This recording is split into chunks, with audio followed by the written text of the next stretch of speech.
kita praktikumkan supaya tidak overlap dengan blok yang lain, hanya beberapa. Di epitel juga kita sudah melihat, sudah menginjen ya, tiroid sama pankreas, sehingga nanti fokus kita pada yang belum kita praktikumkan. Jadi intinya satu, kamu harus tahu dulu perbedaan antara endokrin dan eksokrin ya. Sudah tahu ya? Kalau eksokrin keluar dia. sekresinya keluar. Keluarnya kemana? Ke permukaan tubuhnya, bisa lewat saluran ya, bisa duct atau ductless, langsung ke permukaan. Endokrin, endo di dalam. Nah, meskipun di dalam, tapi sekretnya bisa dikeluarkan ke lumen ya, ke lubang ataupun ke luar sel. Ruang antar sel namanya interstitial. Kemudian nanti maka kita akan lihat bahwa struktur endokrin itu pasti ada kapiler-kapiler kecil yang kita namakan dengan sinusoid kapiler. Oke. Yang akan kita praktikumkan hipofisis atau pituitari, kemudian tiroid, paratiroid, ya itu karena lokasinya biasanya preparatnya jadi satu, kemudian adrenal. Nah, pankreas sudah pernah kita praktikumkan sebelumnya, dan pankreas itu kita hanya bisa identifikasi kalau kita menggunakan imunohistokimia ya, untuk melihat sel alfa, sel beta, sama sel delta. Kalau hanya HE biasa hanya tahu kelenjar pulau Langerhansnya aja, jaringan pulau Langerhansnya aja. Testis dan ovarium akan kita praktikumkan di blok genito urinari reproduksi. Nah, sehingga kita hari ini hanya 3 atau 4. Nah, sekarang hipofisis dibagi jadi 2, lobus anterior sama posterior. Anterior itu belakang, depan atau samping? Anterior, depan. Oke. Namanya apa hipofisis yang anterior? Adeno hipofisis. Kenapa dinamakan adeno? Isinya apa? Kelenjar. Oke. Kalau hipofisis yang posterior, belakang, nama lainnya neuro. Kenapa neuro? Karena dia parenkinnya, jaringannya itu adalah jaringan saraf ya. Nah, sekarang oke. Saya minta maju, tunjukkan mana yang adeno, mana yang neuro. Sampai ya. Oke. Safia ada? Saufia. Safi. Namanya Saufia tuh? Saufia. Saufi. Nah, tunjukkan mana yang adeno, mana yang neuro. Itu apa? Adeno. Oke. Neuro? Oke. Neuro itu jaringan saraf. Khasnya adalah ada sel ganglion. Sel ganglion itu bentuknya kayak bintang tipis gitu. Ada tonjolan-tonjolannya. Itu kan ada 3 struktur ya. 3 struktur secara garis besar. Yang depan, yang atas sudah benar adeno. Yang tengah itu apa? Itu celah. Celah itu karena pewarnaan sama proses parafin. Nah, ini apa? Namanya apa? Neurohipofisis belum.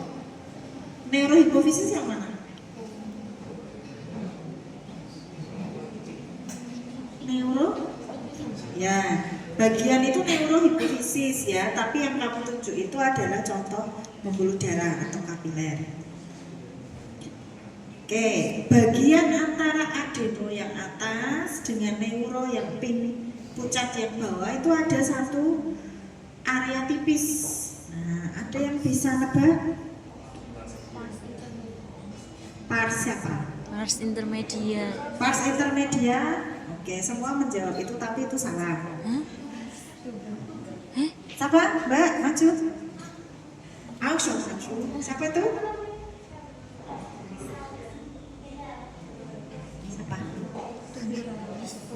Safia boleh kembali. Pars tuberalis betul. Pars tuberalis itu bagian dari apa? Adeno. Nah, jadi adenohipofisis itu ada 3.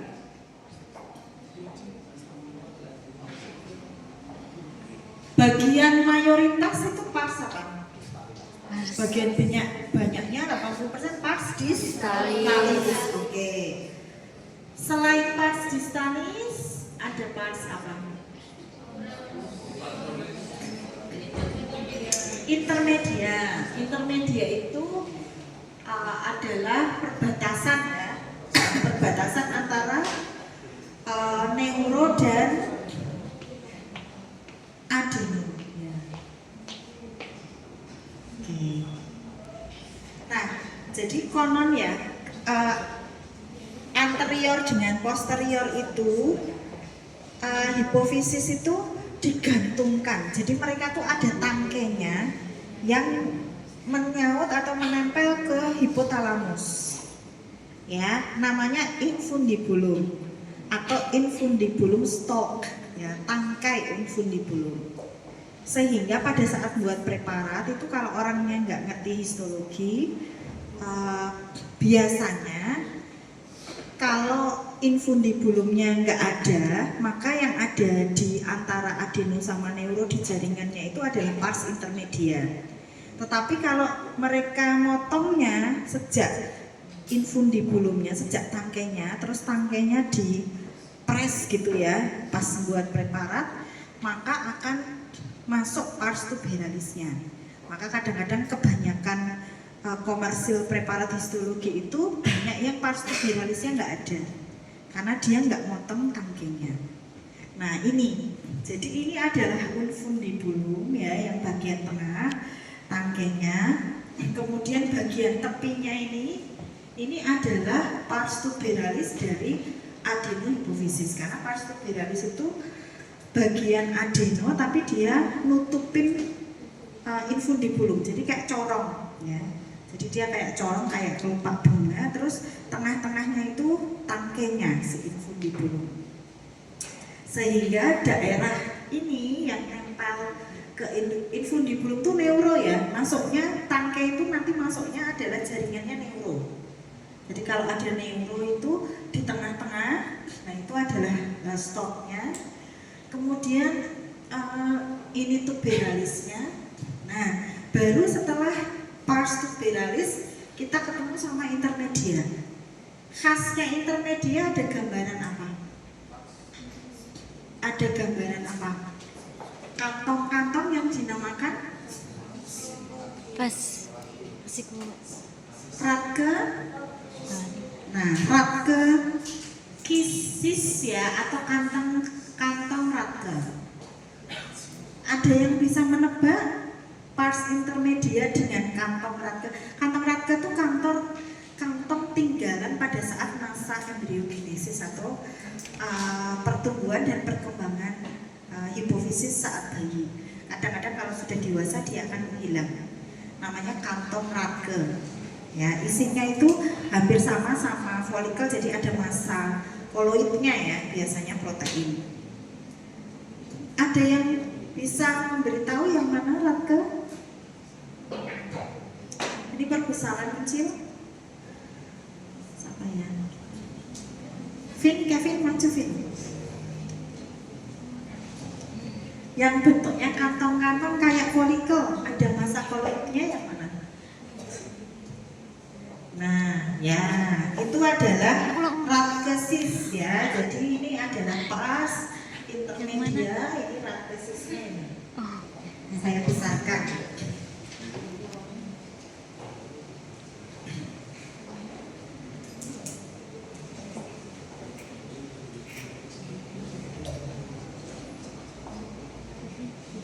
Oh, yang diskotik.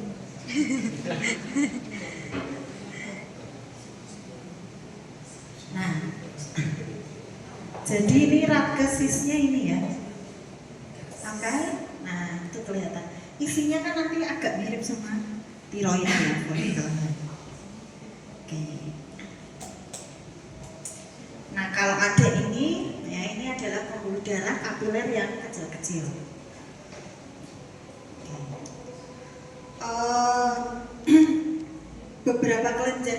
selalu dilindungi oleh kapsul ya, ada kapsul jaringan ikat yang nantinya akan berlanjut membagi jaringannya itu jadi lobus-lobus atau jadi belahan-belahan ya, jadi kayak klaster-klaster gitu. Jaringan ikat yang berlanjut itu kita namakan trabekula atau septa. Kalau neurohipofisis isinya apa? Sel apa?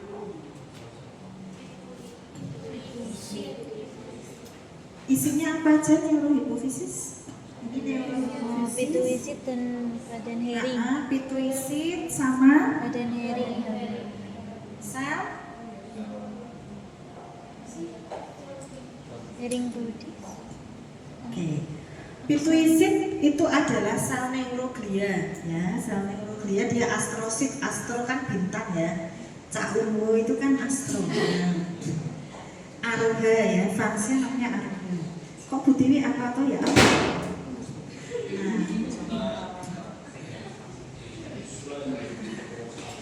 Cara mudah untuk mengingat. Jadi ini kita lihat struktur ya yang seperti bintang, ada tonjolannya itu adalah pituisit. Biasanya bentuknya tuh kayak squamous ya, tetapi dia stellat gitu. Tonjolannya ini yang serabut-serabut halus ini adalah aksonnya ya. Jadi ceritanya neurohipofisis itu isinya adalah akson ya, yang badan selnya atau somanya itu di hipotalamus. Jadi kamu bisa bayangkan aksonnya tuh panjang dari hipotalamus itu badannya di situ, dendrit badannya di hipotalamus, terus aksonnya keluar memanjang sepanjang infundibulum sampai ke neurohipofisis. Jadi aksonnya tuh panjang.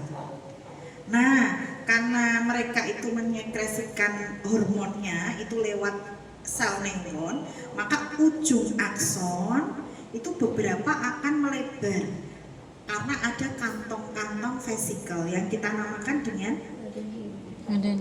hearing bodies atau badan hearing. Nah, sekarang kita nyari. Tadi ketemu ya di ya. Kayak mencari dalam sekam. Jadi dia nanti ada substansi yang bulat. Yang satunya kayaknya.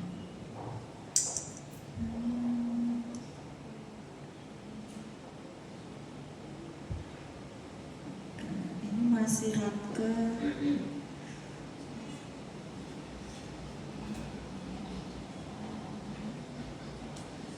Tadi kita ketemu.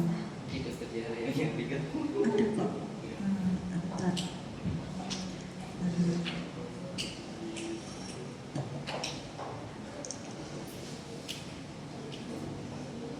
Adenio. Agak kita gelapkan nanti kalau nyari struktur yang agak susah, jangan terlalu terang, triknya gitu.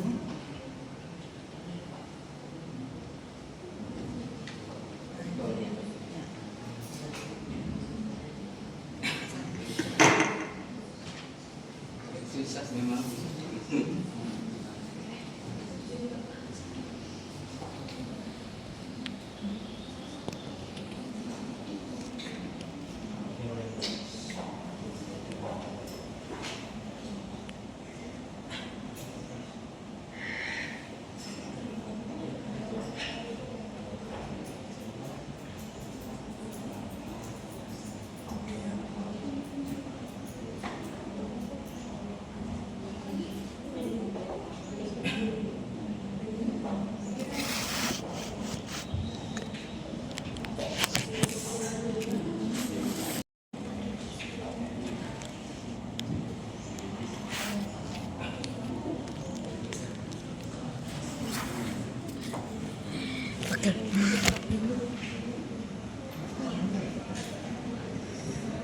Oh, ini kelihatan.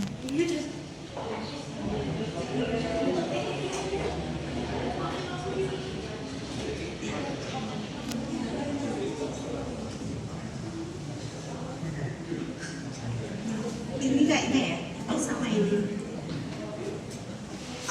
biasanya dia terpulas lebih asam atas atau pucat ke bawah. Ada bagian hari. Badan heri.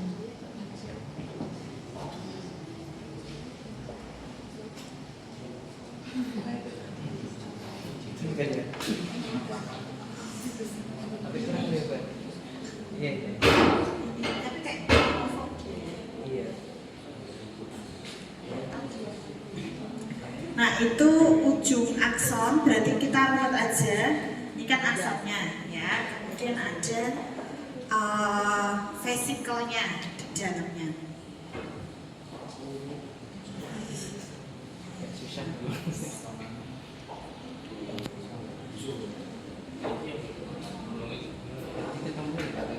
Bukan itu tuh kurang besar. Iya, besar ya.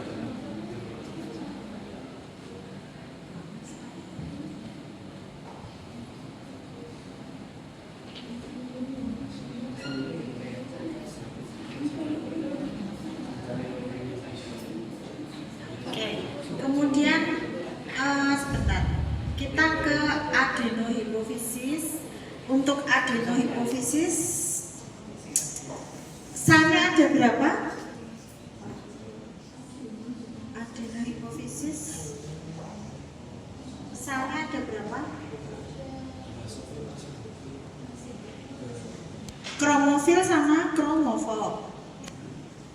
Ya, yang kromofil ada dua, yaitu asidofil sama basofil.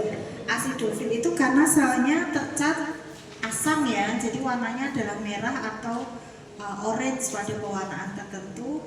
Kalau basofil itu yang basah, jadi dia akan terpulas ungu atau biru pucat, dengan sitoplasmanya akan nukleusnya akan lebih dark, lebih gelap. Yang kromofob itu dia tidak sensitif dengan pewarnaan, sehingga dia akan menunjukkan warna yang sitoplasmanya pucat. Oke, di sini ada. Akila, maju.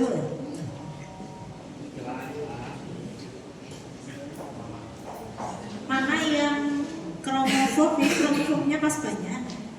Mana yang asidofil dan mana yang basofil? Ya, Yang pucat. Kamu yang pucat.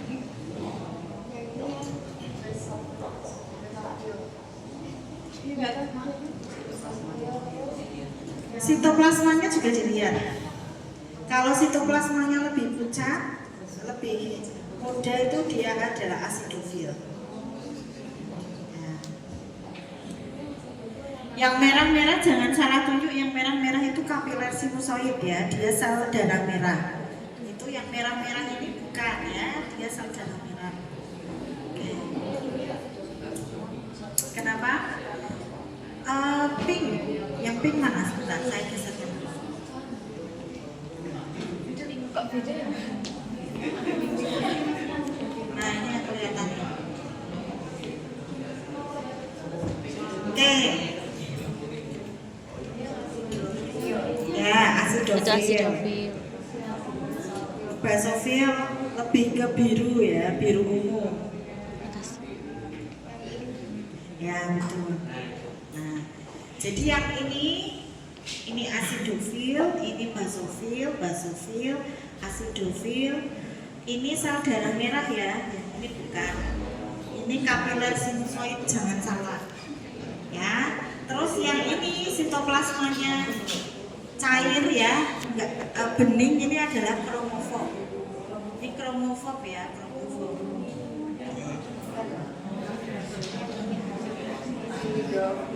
Ya, basofil. Ini yang Sinusoid kapiler. Hah? Ini yang merah-merah ini sinusoid kapilernya. Jadi sekali lagi kalau asidofil itu sitoplasmanya asam, jadi dia terpucatnya adalah warnanya pink muda. Ya. Yang basofil itu yang biru. Nah, nanti mudah-mudahan disediaanmu lebih jelas. Ya. Tuh. Oke. Dan kemudian yang kedua, ini masih punya PR tadi ya satu. Kedua adalah tiroid ya. Tiroid sama paratiroid itu karena paratiroid lokasinya di belakangnya, terus dia itu seperti kacang yang nempel di atas sama di bawah, sehingga pada preparat itu sering bersama. Tiroid dengan paratiroid hanya dipisahkan oleh jaringan ikat. Nah, tiroid itu kan udah pernah ya kita ya melihat.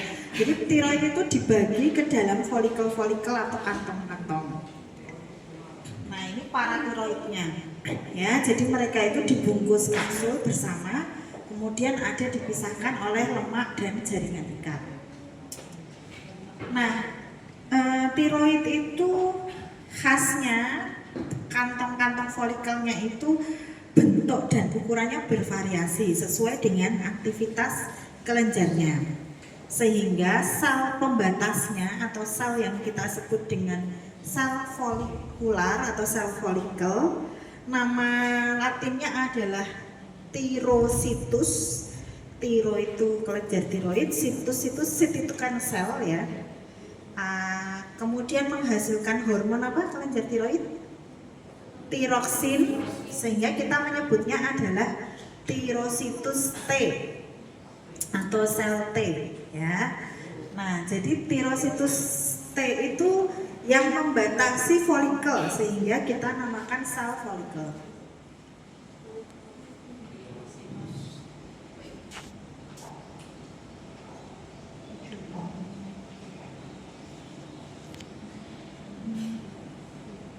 Namanya adalah tirocytus T.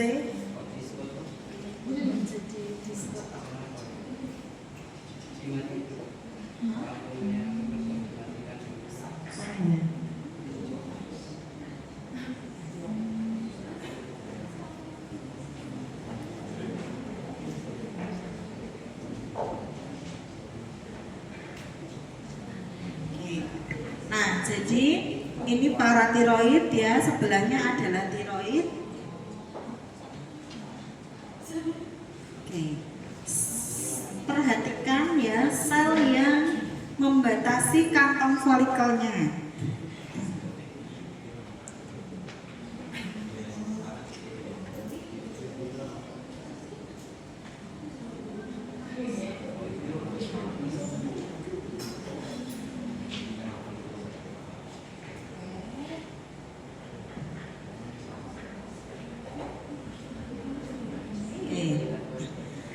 Bentuk selnya apa? Bentuk sel epitelnya folikuler itu? Betul? Ya. Ada beberapa jenis ya bentuknya. Jadi yang kamu lihat ini bermacam-macam. Yang atas itu kuboid kan? Squamous. Ya, yang bawah ini baru kuboid. Ya, squamous, ini kuboid. Kenapa ada yang squamous, kenapa ada yang kuboid? Bedakan. Kalau yang di situ sudah ada. Ada. Aktivitas kelenjarnya. Kalau kelenjarnya sedang istirahat, sedang tidak memasak hormon tiroksin, kuboid. epitelnya apa? Squamous. Kosong ya, jadi dia memipih. Sedangkan kalau dia sedang beraktivitas atau membuat hormon, maka dia akan kuboid ya, kuboid atau kolumer, tergantung dari penuh apa enggak. Kemudian ada sel yang ternyata dia ada di pinggiran dari sel folikel yang kita sebut dengan sel parafolikuler atau tirocytus C. Dinamakan C karena dia menghasilkan hormon C, namanya calcitonin atau kalsitonin. Sehingga namanya sel C atau sel parafolikular atau tirositus C. Nah, jadi ini ya sel yang ada di tepinya berukuran biasanya lebih besar. Tapi agak susah ya karena dia seperti kromofom tadi agak pucat. Nah, agak pucat. Jadi agak sulit. Ini ada nih. Beberapa agak sulit dilihat dengan HE biasa, tetapi nanti kelihatan. Ya, itu sel C. Ya, ini banyak yang squamous yang di sini. Ini ada yang kuboid. Sebaliknya yang paratiroid, komponennya apa aja yang paratiroid? Selnya hanya ada 2 sel, apa aja? Sel aksifil, Ini juga paratiroid. sel Sel utama dan sel aksifil, utama namanya shift cell Shift atau cell. main cell sama oksifil, oksifil. Ya, bedanya apa? kalau yang shift cell, sel kecil dengan sitoplasma basofilik. Ya. Kalau yang oksifil, Oksifil itu biasanya sitoplasmanya pucat ya, asam. Nukleusnya dia itu seperti, kalau bahasa Jawa aku tadi bilang blobor ya, blobor. Nah, ini ya, ini mulai oksifil ini. Ya, jadi sitoplasmanya seperti keluar, isinya tuh keluar ya, namanya blobor. Jadi yang sitoplasmanya pada blobor itu adalah oksifil, kemudian yang dominan adalah sel utama atau shift cell.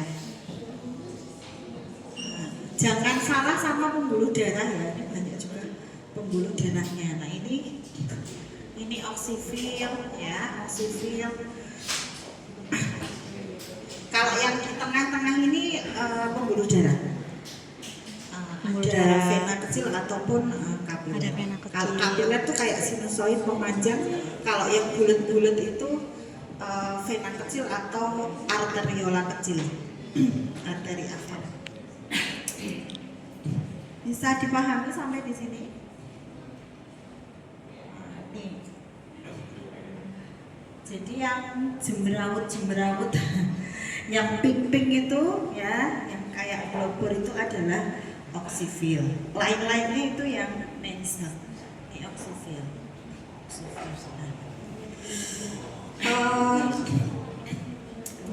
Next, terakhir adalah adrenal. Ya. Adrenal itu dinamakan juga suprarenalis. Ada yang tahu artinya kenapa suprarenalis? Ya, supra itu di atas ya. Makanya Honda itu ada Honda Supra, selalu di atas.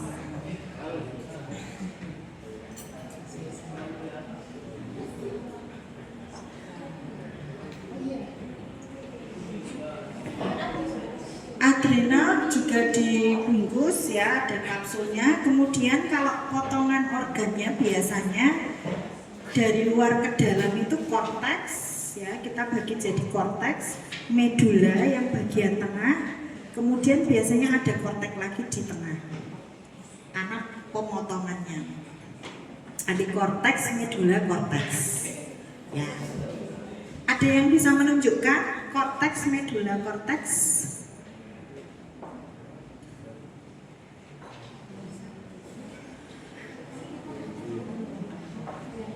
Oke, nah siapa ya? Tuh, Tommy ya. Ada anak kesayangan. Tommy, ayo. Tommy. Tom. Korteks medula korteks Tom. Ditunjukkan. Korteks. Nah, korteks. Ya. Tepuk tangan. Korteks. Belum selesai.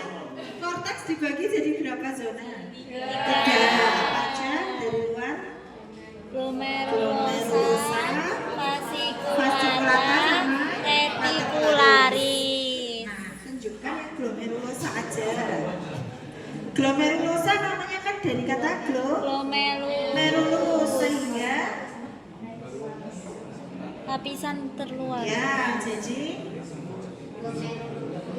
Glomerulosa lapisan terluar 15%. Seperti glomerulus penghasil aldosteron.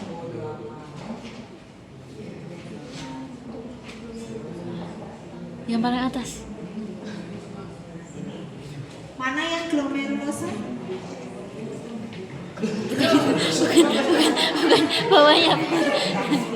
Glomerulosa itu apa? Tadi dari kata glomerulus. Ingat toh struktur kemarin waktu satu-satu glomerulus ginjal, epitel squamous, Iya. yang mana?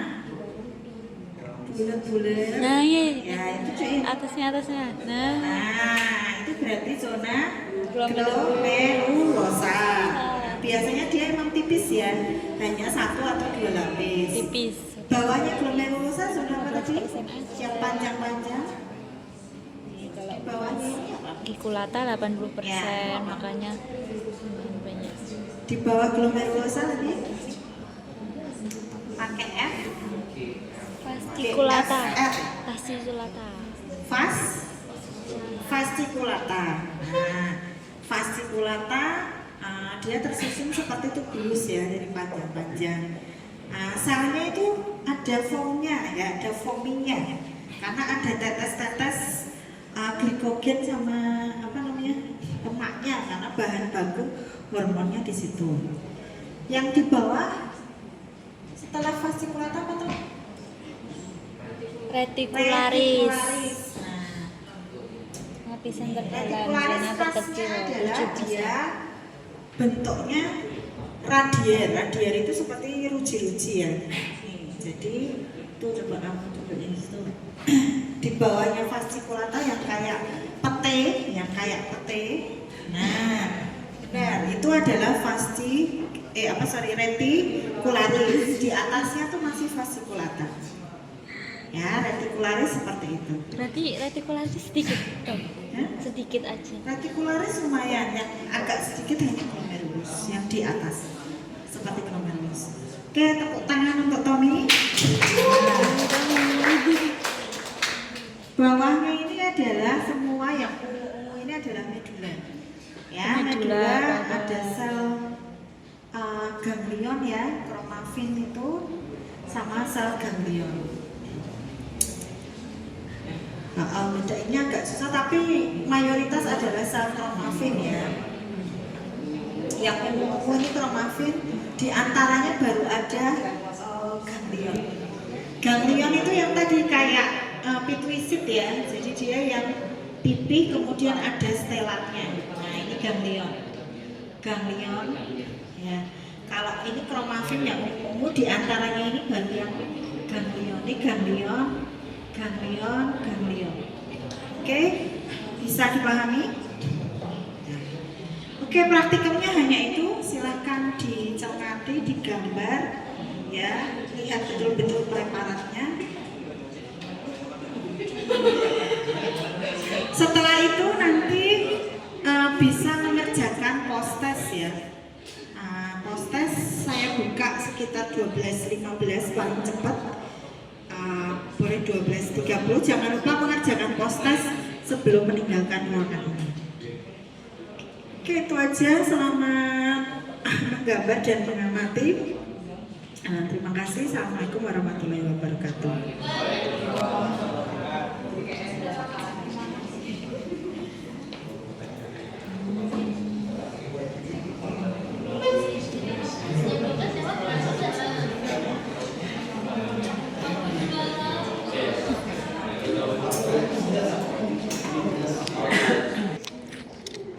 Ini ada adrenalin, tiroid, paratiroidnya nanti jadi satu.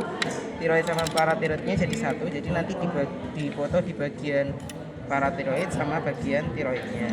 Jadi paratiroid, tiroid aja. Kalau paratiroid, tiroid itu ada dua. Ini. Tiroidnya itu kan ada di yang pinknya. Terus paratiroidnya yang kecil ungu ini lah. Oh iya, yang ungu itu kan Kak. Ini adrenalinnya. Terus ini pituitarinya. Silakan.